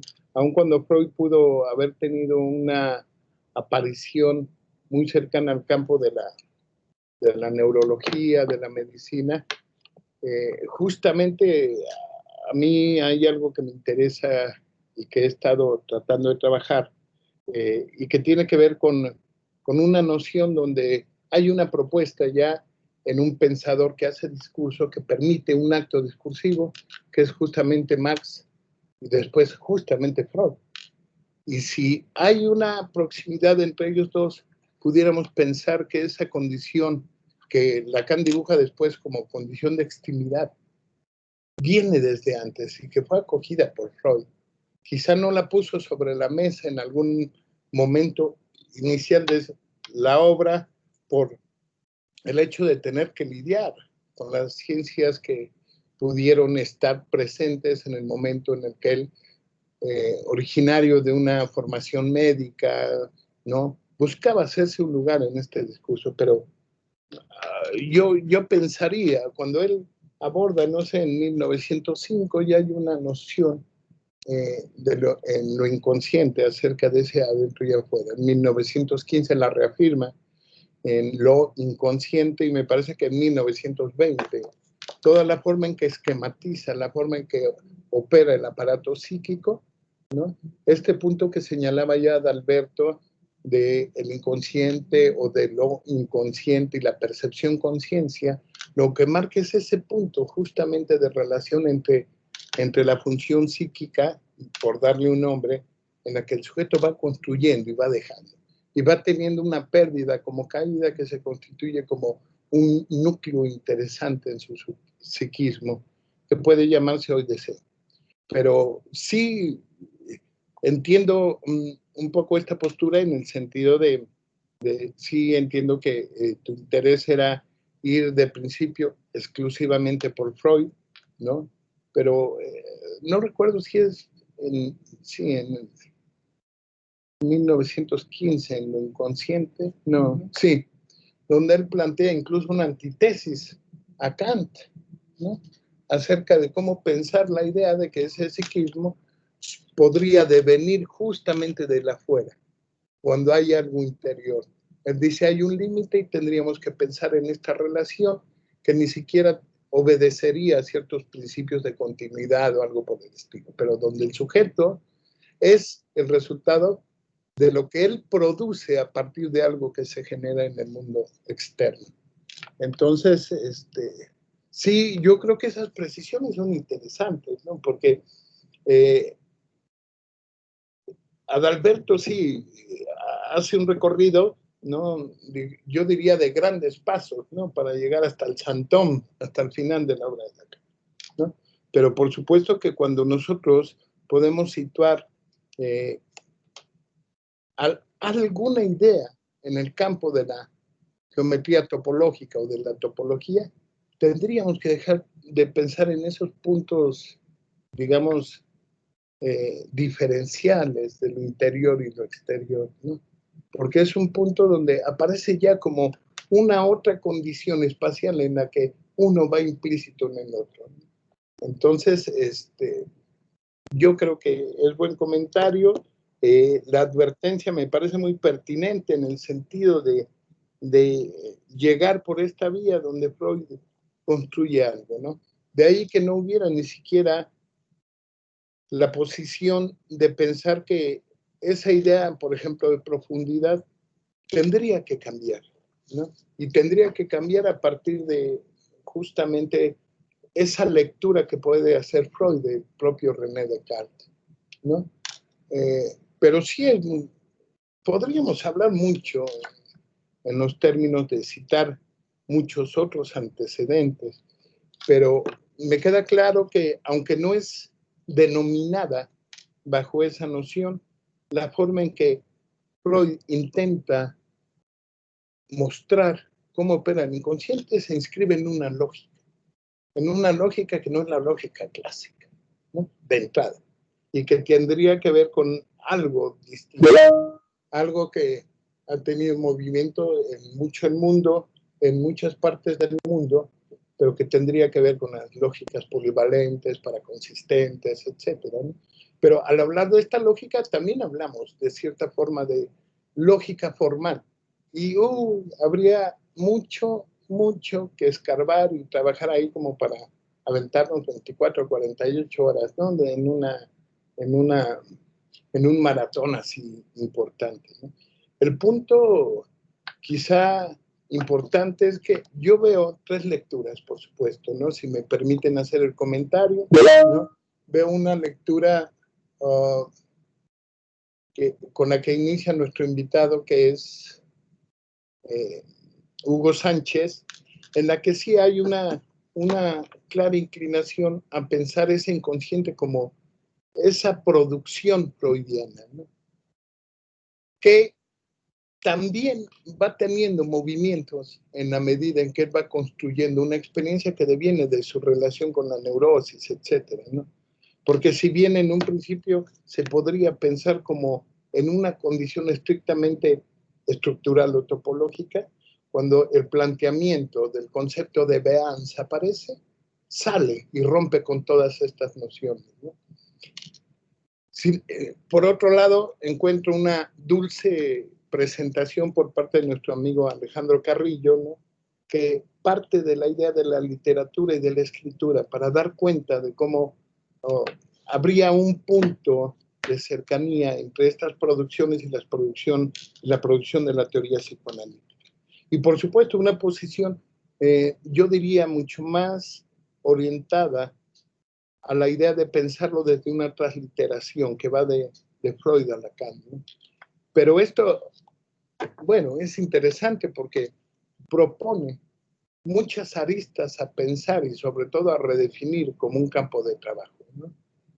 Del cual se puede coger uno, hacer uno y quizá al final encontrar una llegada muy parecida, ¿sí? Entonces, de entrada a los tres les agradezco. No sé si hay algún otro comentario o duda de parte de los asistentes. Sí. Adelante.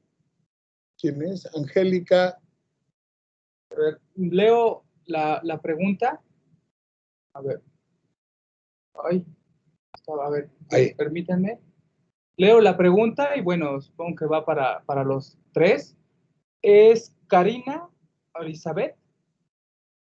Yo tengo una pregunta en relación con el sentido de lo inconsciente. Que lo inconsciente es lo que da sentido. Ya se movió. Que lo inconsciente es lo que da sentido a la función del sinsentido del consciente, pero a primera vista pareciera que es lo sin sentido debido a todo lo simbólico. Además de que el discurso consciente es totalmente distinto al inconsciente, entonces, puntualmente, ¿cómo se podría entender este sentido y sin sentido de lo inconsciente? Bien, una pregunta genial, que tiene que ver con este punto de apreciación, justamente con tratar de hacer una proximidad de cómo a partir de estas lógicas de las que hablaba, polivalentes, paraconsistentes, es posible pensar eso que de pronto aparece como algo que se produce en la clínica y que parece oscilar entre las contradicciones, ¿no? Pero la pregunta es para los conversadores. Adelante, por favor, les dejamos el micrófono.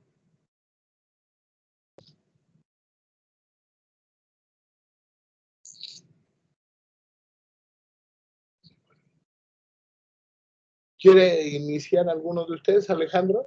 ¿Tendrías alguna respuesta, comentario Sí, claro, gracias. Pues algún comentario, ¿no? Porque esto que está planteando ella, Karina, primero señala que hay un sentido inconsciente y pareciera ser que hay un consciente sin sentido. Y al final dice cómo entender ese sentido y sin sentido de lo inconsciente. Bueno, ¿qué cosa es el sentido? Lo que suponemos que entendemos y que generalizamos y que todo el mundo dominamos como el sentido común, aunque esto no es así, porque aunque existe esta expresión de que hay que tener sentido común para resolver las cosas, pues la verdad es que no hay una generalidad del sentido, ¿no? Porque existe la subjetividad, existen las formas de diferenciarnos. Lo único común y generalizado es justamente el malentendido, y es porque hay malentendido que podemos nosotros comunicarnos. Por un lado, pareciera ser que hay una realidad que compartimos como si fuera una, ¿no? Una realidad psíquica generalizada para todos y que todos caminamos por algo que es único, el sentido, ¿no? Sin embargo, no hay tal cuestión. Lo que evidencia el psicoanálisis es que hay 1001 formas de habitar la vida, la existencia y la ansia entre conciencia e inconsciente. Y aquello que a menudo parece sin sentido, absurdo, sin razón, extraño, sospechoso o nimio, justo eso que reclama la norma fundamental de diga lo que se le ocurra, es aquello que tiene algún sentido para lo inconsciente. Ese campo del saber, de la experiencia, de la latencia, que tiene que ver con lo prohibido, lo deseado, lo insospechado, que es lo inconsciente, que se mueve, dice Fernando, bajo otras lógicas. Pero en esencia, que nos posibilita existir a nosotros mismos de muchas maneras, a veces insospechadas. Entonces, aquello que parece sin sentido, aquello que parece absurdo, aquello que parece terrible, aquello que parece de alguna manera que nos sacude, pues tiene un lugar, aunque no le queremos reconocer ¿no? Pretenderíamos que de repente la conciencia, la voluntad, el yo, rigiese las cosas, ¿no? En esta aspiración, en esta ilusión y fantasía del control. Sin embargo, bueno, pues es eso, la ilusión del control, de la posibilidad de decidir, de la libertad, de elegir por sí mismos, cuando en realidad hay algo más que nos está comandando y haciendo y predeterminando, que implica un sentido otro, un sinsentido, un absurdo, algo raro, que tiene que ver con lo inconsciente. Y que, por ejemplo, se puede materializar con los sueños, ¿no? Eso que parece absurdo, terrible, insoportable, que es como, ¿cómo podría yo haber besado a mi hermano? ¿Cómo yo, si siendo tan machirul, tan hombre, cómo pude haber soñado que besaba a mi hermano, ¿no? O que estaba con mi mamá, o que golpeaba a mi papá, es absurdo, ¿no? Entonces, yo creo que lo que encontramos justamente es un caldero de sentidos, ¿no? Algo reborbotando, algo entrelazado, que justamente de lo que se trata en un análisis es de dar lugar a eso que parece que uno no haría, no sospecharía, no quisiera, pero que resulta que sí, tendría que ver con uno, porque molesta, porque desagrada, porque lo soñé, porque fue extraño, fue insólito, fue surrealista, pero algo de ahí me atrae y me llama la atención. Por más que no tenga sentido, que sea absurdo, que sea loco, y que quisiera yo que la vida fuera así como con el sentido que supongo que es general y que todo el mundo tiene. Por ahí mi comentario. Hugo. ¿Sí? Sí, Hugo. Bueno, en sí, no sé, no ubicaba muy bien y no ubico muy bien a lo mejor hacia la pregunta, cómo la va dirigiendo, pero bueno, a lo que a mí me resulta todo eso es de la cuestión de que, bueno, en principio también la noción del inconsciente, en el inconsciente lo menciona Freud, no existe negación, no existe duda, ni grado de certeza. O sea, también desde esa noción, pues bueno, está la cuestión del inconsciente, como decía, nada más a través de él podemos oír, escuchar, saber, manifestar a través de la representación. En todo caso, a lo mejor el sinsentido a mí pues me viene desde el discurso, ¿no? El discurso yoico, el discurso consciente, en esta cuestión de que, bueno, el yo en esa noción de un aparente control, de una aparente noción de equilibrio, pues bueno, en esa noción habla por sí, ¿no? Habla y es parte de lo exterior, pero que en sí en la escucha uno sabe muy bien que que en todo ese discurso de alguien que está en un análisis, pues bueno, hay una cuestión también de sinsentido de todo de esa noción que se habla en ese discurso, ¿no? Que tienen una relación con la cuestión libidinal, con una cuestión también de deseo, con una cuestión en relación, por decirlo en la orientación lacaniana, al discurso del otro con O mayúscula.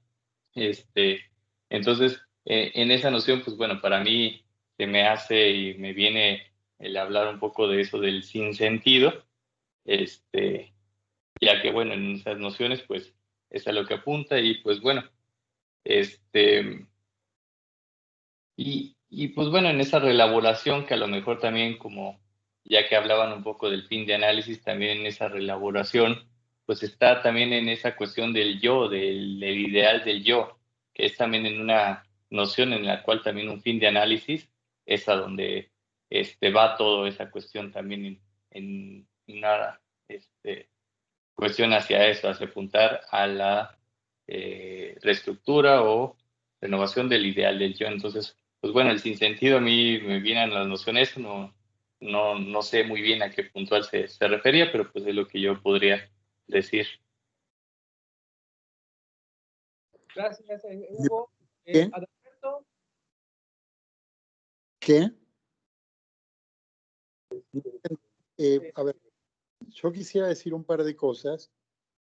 En primer término, estoy completamente de acuerdo con Fernando en que el concepto de extimidad es totalmente central en esto, pero pienso que tanto la extimidad como muchas cosas lacanianas, por ejemplo la realización, se pueden leer en Freud directamente. Yo creo que cabe una posible lectura de Freud que sea una lectura lacaniana, sin traicionar, quiero decir, sin traicionar, porque en muchas cosas justamente Freud es completamente lacaniano. Creo que es una cuestión, bueno, primero hay que pensar en la cuestión de la lógica. Y por otra parte, decir que sentido no es lo mismo que significado. Y de alguna manera puede decirse que el sentido se opone al significado. Lo que uno encuentra en un síntoma es justamente sentido, pero justamente el sentido de los síntomas es un término freudiano. Freud tiene una conferencia llamada así, el sentido de los síntomas, en que habla sobre todo de síntomas obsesivos, pero bueno, en realidad con respecto al término puede emplearse como por ejemplo el sentido de los sueños, el sentido de los lapsos, no el significado. Al pasar de lo inconsciente a lo preconsciente consciente, o de lo preconsciente consciente a lo inconsciente, estamos cambiando de sistema lógico. El sistema lógico de lo preconsciente consciente es el sistema lógico aristotélico. El sistema lógico de lo inconsciente es el sistema que hace un momento Fernando nombraba como paraconsistente. La paraconsistencia tiene un par de fenómenos. Por un lado está la paraconsistencia en sentido restringido y por otro lado la paraconsistencia en sentido amplio. La que corresponde tomar acá en consideración es la paraconsistencia en sentido amplio. Otro nombre que se le dio a la paraconsistencia es inconsistencia, pero no hay tal inconsistencia, hay justamente una paraconsistencia, o sea, una consistencia lateral, no exactamente la misma.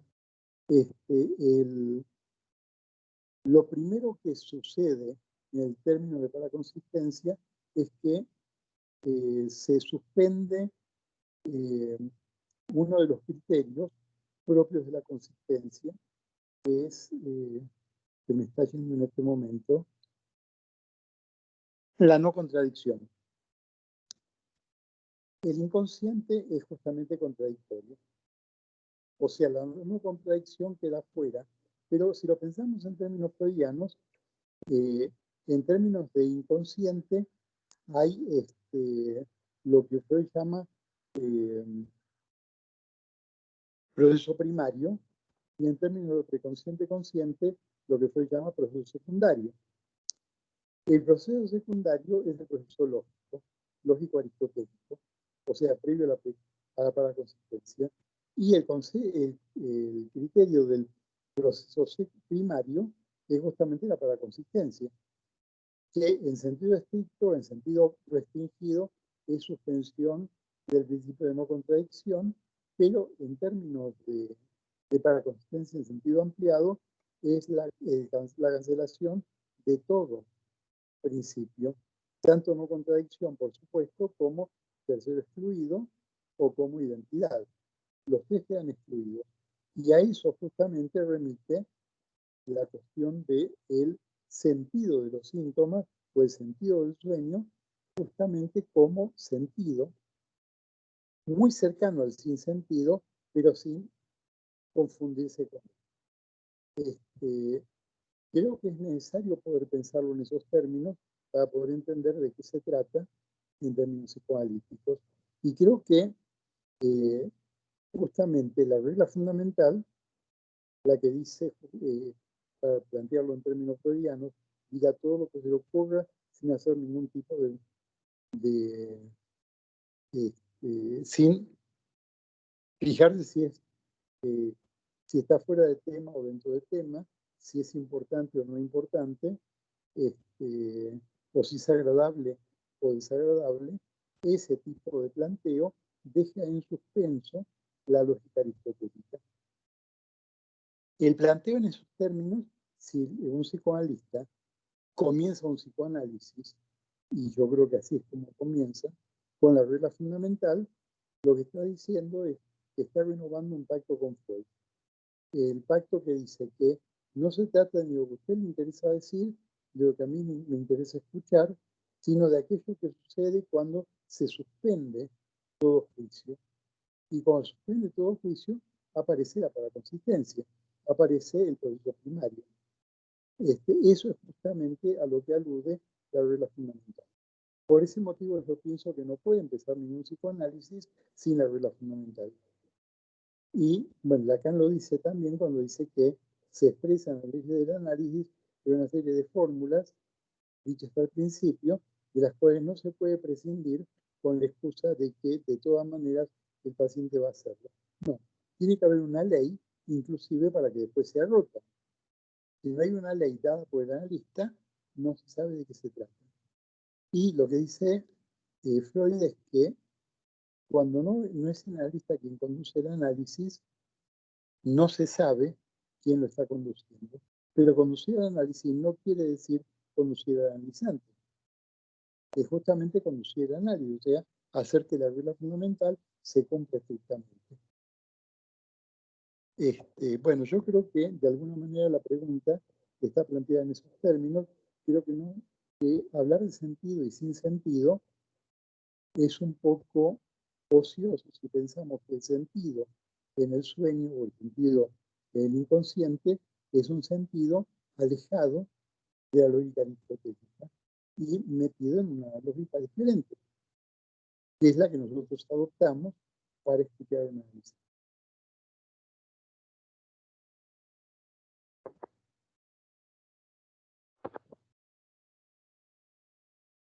Karina, ¿tienes algún comentario respecto a lo que se respondió ahorita?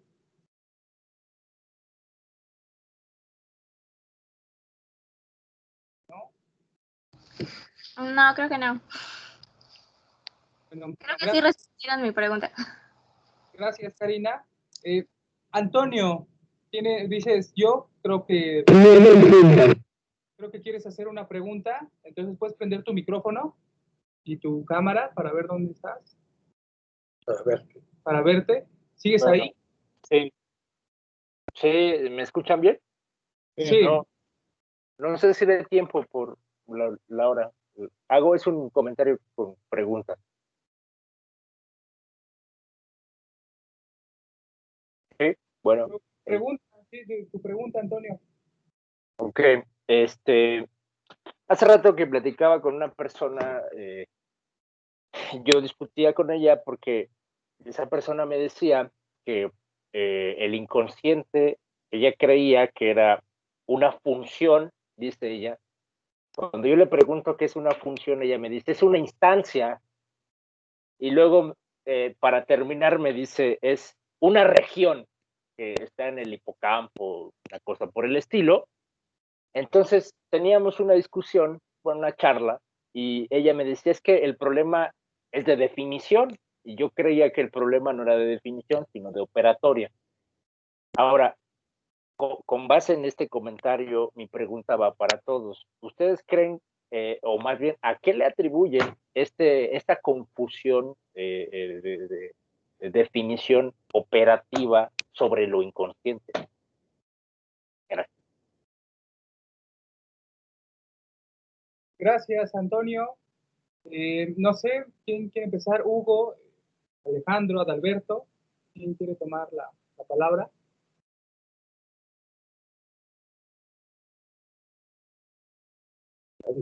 ¿Nadie? Sí. En la época que yo estudiaba medicina, me hice disector de neuroanatomía, ¿cómo se dice? No macroscópica, exactamente. Me hice disector de neuroanatomía macroscópica. Después abandoné la medicina, pero en ese momento había algún ayudante de cátedra, que nos indicaba en un preparado macroscópico de neurología dónde estaba el complejo de Edipo. Por supuesto estaba mintiendo, pero se lo creía evidentemente él, y los estudiantes también lo creían. Yo creo que pensar en términos de una ubicación anatómica en el cerebro del sistema inconsciente de Freud es una cosa que es de alguna manera absurda. Pues el inconsciente se presenta de manera diferente, y el punto de partida para entender lo inconsciente o para acceder a él es justamente el discurso. El discurso, no la anatomía, no la anatomía del cerebro, a pesar de que hay en este momento, sobre todo en la escuela inglesa, ciertos intentos de vinculación de lo que se llama neurociencias con el psicoanálisis. Lamentablemente eso ocurre en la internacional inglesa, pero yo creo que es un fenómeno que no tiene futuro. Eso no se va a poder sostener. Actualmente se plantean cosas que tienen que ver con eso, ciertos lugares, ciertas localizaciones cerebrales, la amígdala, por ejemplo, para pensar en estructuras como el trastorno limítrofe de personalidad, el TLP, que antes se llamaba simplemente borderline o limítrofe, y que con esta especie de fusión o tal vez de sumisión a la ciencia neurológica, se intenta darle un sentido. Creo yo que no tiene sentido, y creo yo que no tiene futuro tampoco. Esto en algún momento va a caer por su propio peso.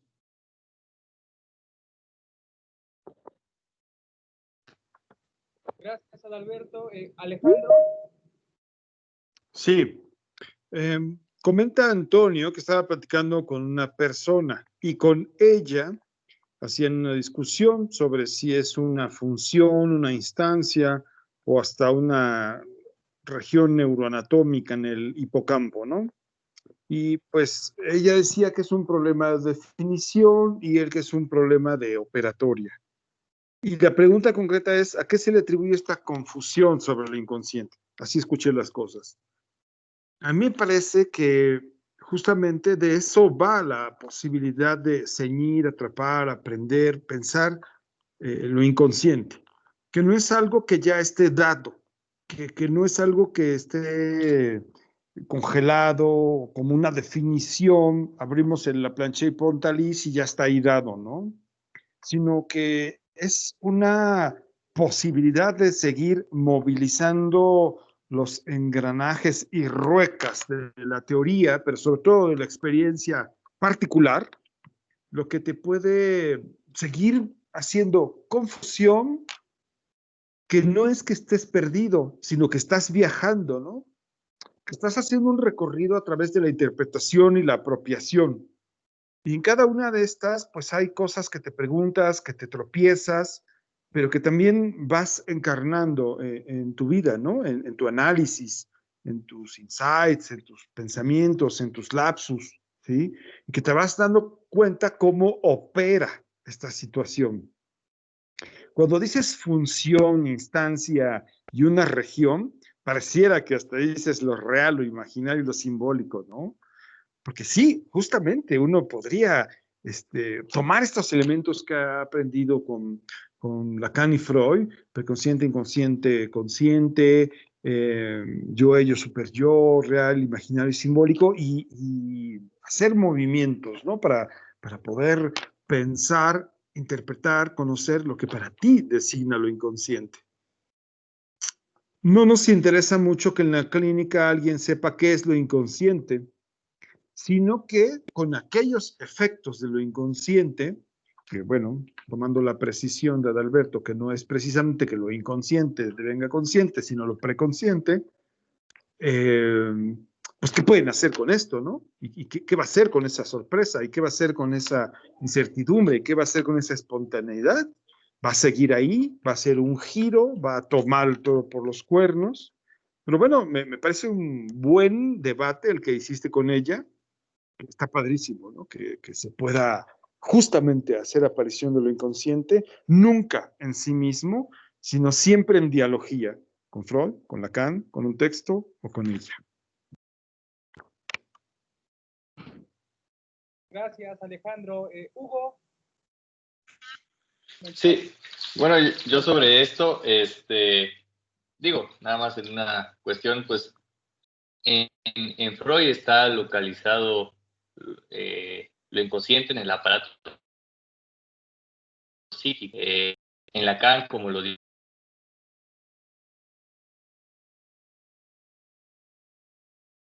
bien en el discurso de orientación inconsciente, en el discurso, que tendría que ver con la lengua y las nociones de la orientación lacaniana, pero pues bueno, en ese punto, hasta ahí podríamos ponerlo, está localizado la noción de inconsciente, más no como lo que han dicho Alejandro y Adalberto, no en una noción física, temporal, que pueda ser visualizada, pues no, ahí en esa noción no es eso, más sí es nuestro de interés en el psicoanálisis como analistas, pues la noción de todo eso, ¿no? De lo que tiene que ver lo inconsciente y sí en una parte saber dónde la cuestión localizada y orientados hacia también toda esa cuestión, ¿no? Es fundamental, más no a lo mejor como lo digo, lo han dicho muy bien, pues no en una parte visible, localizada, física, poder ser visible. Entonces, pero bueno, nada más eso.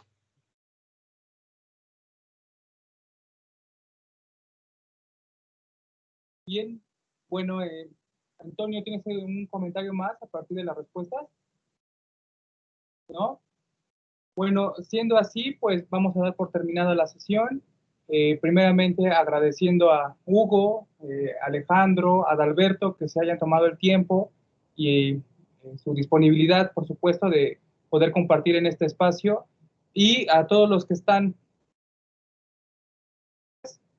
no sé, ¿usted quiere decir algo? No, siempre, cada reunión en las tertulias, uno se queda con la necesidad con la sensación de que algo más se debe decir, que algo más se debe precisar y que implique ir más allá. Justamente el propósito es ese, ¿no? Es decir, algo se dibujará aquí que nos lleve a arrastrar el lápiz, a arrastrar los anteojos en la lectura y a comenzar a producir algo más. Porque es importante la idea de producir a partir de una duda, ¿no? Y esto me lleva nuevamente a la cuestión de que ahí, de aquello que puede ser de alguna manera una duda colocada en el sinsentido, es que el psicoanálisis dibuja la posibilidad de pensar en el inconsciente.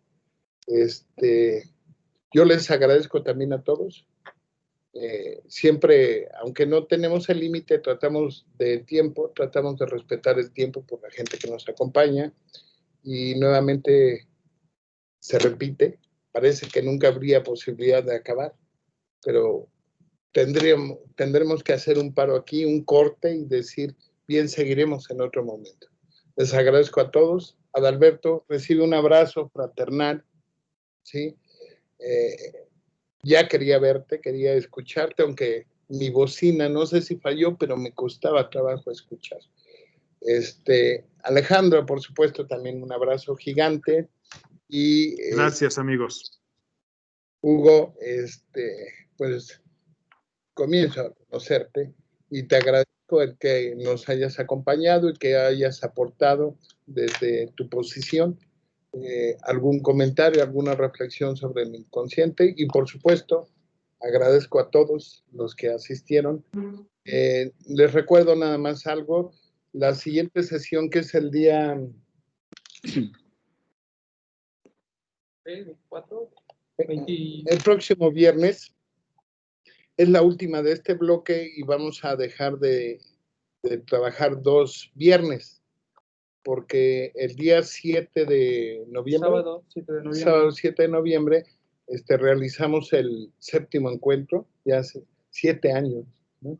Trabajando así, lo más puntual y tratando de ser periciales en el campo. Tenemos nuestro 7º encuentro y pretendemos dejar un poco como de relax, ¿no? Hasta por salud propia. Entonces, la siguiente es la última sesión de este 4º bloque y descansaremos 2 viernes y después retomamos otra vez, ¿sí? Les agradezco a todos que hayan venido y que pasen buenas noches. Muchas gracias. Alberto, gracias Alejandro, gracias Hugo. Ajá. Buenas noches. Buenas noches.